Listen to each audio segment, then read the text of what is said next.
You're listening to Glove Up or Shut Up on the Angry Marks Podcast Network. But let's talk about another UFC Fight Night show, UFC Fight Night 91 in Sioux Falls, South Dakota.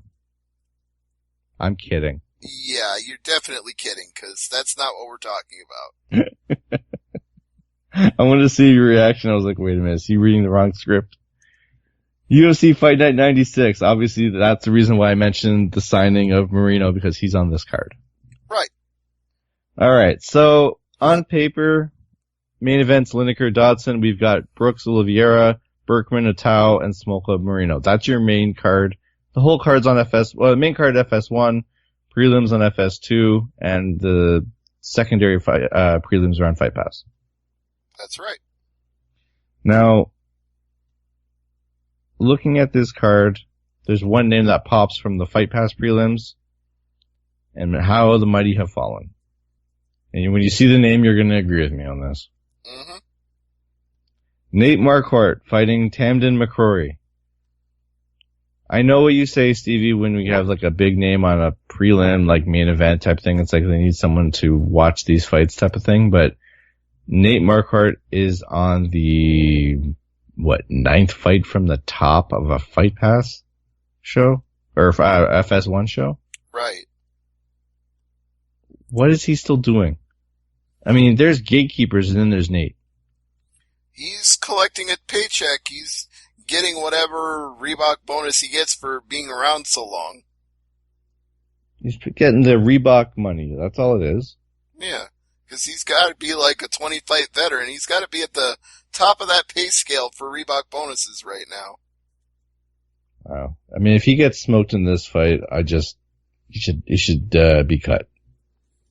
What, for his own health? Is that what you're saying? Or just because he's no longer of value to them? What, I don't know what your direction is with that.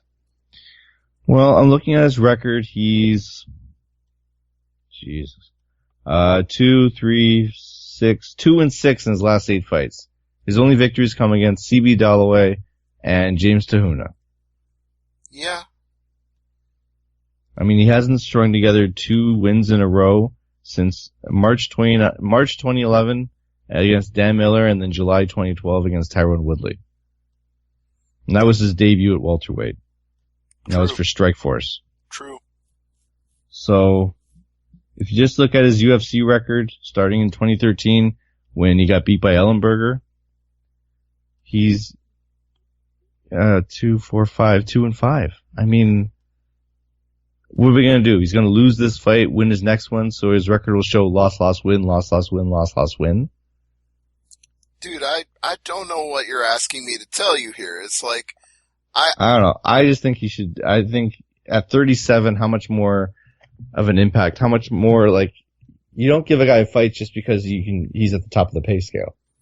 Right, but, I mean, you're making an argument that we could have made about Dan Henderson a few months ago, and now he's fighting Michael Bisping for the title, so... Yeah, but you're not going to seriously compare Dan Henderson and Nate Marquardt. Okay, but no, my point is that Dan Henderson is 9 years older than the guy you are saying is no longer relevant. Yeah, from that perspective, I can see what you're saying. It's just, I mean, I just don't think he has it anymore. I think he should, like, step aside, let be a coach, do something else. Okay, well, it's not that I can't take your point on that, and it's not that the listeners probably can't take your point on that as well, but what are you going to do? Are you going to tell a fighter not to fight? That doesn't work. Yeah, we've got, what's his name? Jens Pulver on line 1. Right, so... I think this is a moot point. Either he wins the fight and keeps fighting, or he gets cut and keeps fighting. But until Nate Marquardt wants to quit, that's his business. All right. Well, let's move on to the prelims on Fox Sports 2. And Hakron Diaz against Andre Fili. Luis da Silva against Joachim Christensen. Shamil Abdul-Mimov against Walt Harris. And Keita Nakamura against Eliezer dos Santos. All right, well, let me just run down some lines for you here since you just ran off a whole bunch of fights. So let's start with, I don't know, Keaton Vieira and Kelly Fisholes. That's a coin flip, minus 120, minus 110. Oh, you're going way back down. Okay, you're going the entire card. Okay. Yeah, I'll just run it up from the bottom. And then we got Curtis Blades and Cody East, minus 225 to Blades, so he's a decent favorite in that. Plus 175 to East. Jonathan Wilson, Ian Kutaleba, it's close to a coin flip, but Kutaleba has a little bit of an edge, minus 165 to plus 135. The fight you are obsessing about right now, McCrory versus Marquardt. The Barn Cat is a minus 245 favorite over Nate the Great at plus 185. And Keita Nakamura is minus 145. Zaleski plus 125. It's pretty close, but not as close as Abduraimov and Walt Harris. That's minus 120 to plus 100. So that's pretty much a pick'em. Mm-hmm. Oh, and Feely Diaz, plus 160 to Feely, minus 185 Diaz. Okay, let's go to the main card. Smolka Marino. Smolka's the heavy favorite here. Minus 400 heavy. Short notice fight, but we saw in the last show, guy gets short notice and wins. Yeah, It can happen. Moreno could be the Eric Spicely of this card. Don't count him out. Or he can be the Brandon Moreno and get smoked by Smolka. Yeah, that's probably what I expect. Yeah. Berkman and Attal. Yeah, Berkman's the minus 230 favorite. Speaking of opponents of Nate Marquardt. Mm-hmm. I agree. Berkman's going to win this fight. I don't know anything about Attal, but I know Berkman was a pretty quality fighter in several different promotions. Now, the People's Warrior has kind of had a second life in World Series and UFC, so I see good things for him. I can see him winning by unanimous decision. Mm-hmm. All right, Ill Will Brooks against Alex Oliveira. All right, give me 1 second. I'll give you the line on that.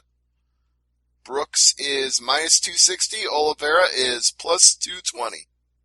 You might disagree with me, but I think that's a little high. I don't know. I don't know if you're right or you're wrong.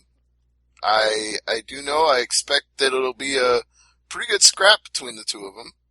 Pretty good scrap, but I just think that Brooks needs to really, not prove himself, that's the wrong term, but he needs to really make a statement in UFC.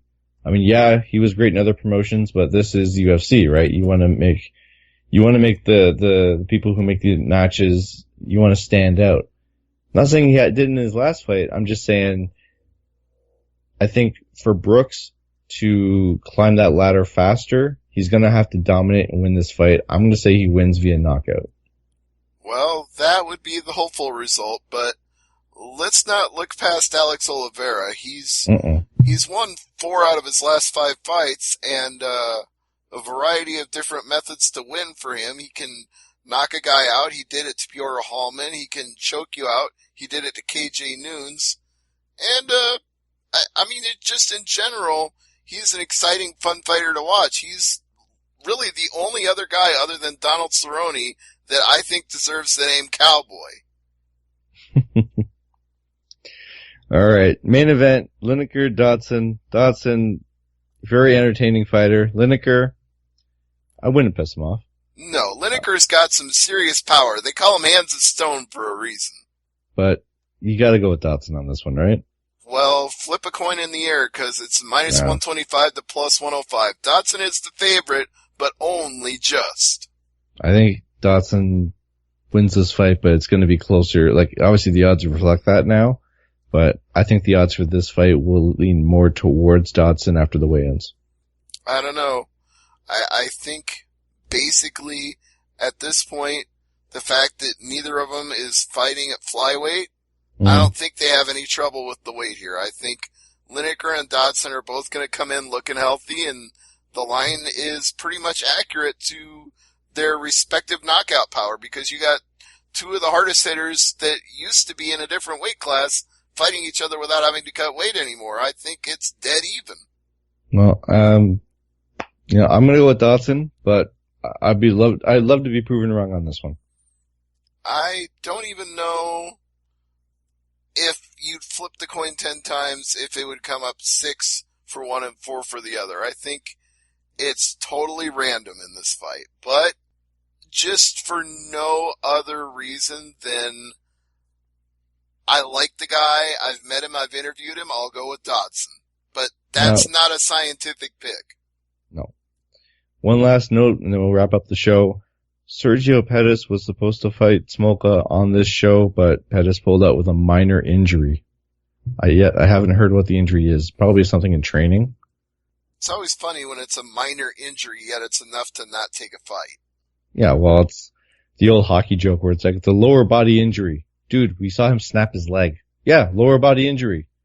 Just say broken leg. Yeah, no shit.